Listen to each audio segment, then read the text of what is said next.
ที่สองข้อจดจำบุญคุณของพรรค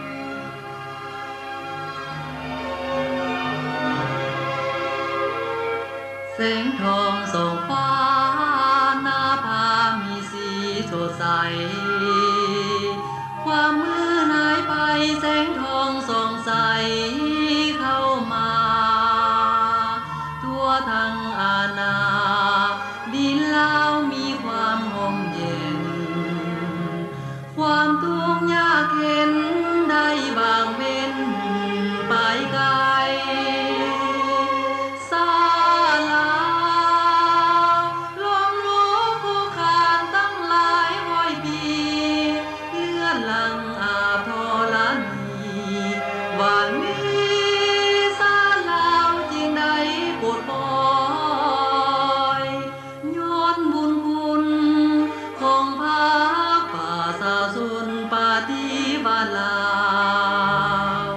สา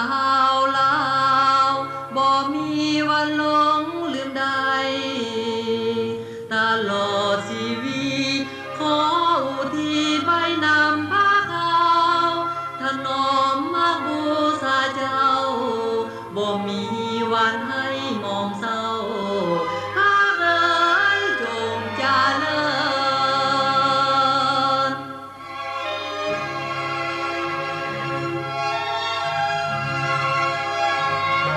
เหตุการณ์นั้นตามมาประสบมันเป็นเรื่องทำไมเราลูกของเป็นคนรักเราเรายังต้องนั่งบนพื้นแต่ตัดไปตาทั้งหมดแสงทองส่องฟ้าหน้าผามีสีสดใสความมืดหายไปแสงทองส่องใสเข้ามาทั่วทั้งอาณาดินลาวมีความห่มเย็น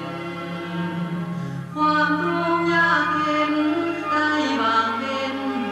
ไปไกลสาลาวลงลุกคลุกคลานตั้งหลายร้อยปีเลื่อนหลังอาภรณีวันนี้สาลาวยิ่งได้ปวดปอยย้อนบุญคุณของพระป่าสาสุนปฏิบัติลาวสาวลาวบ่มีวันหลงลืมใด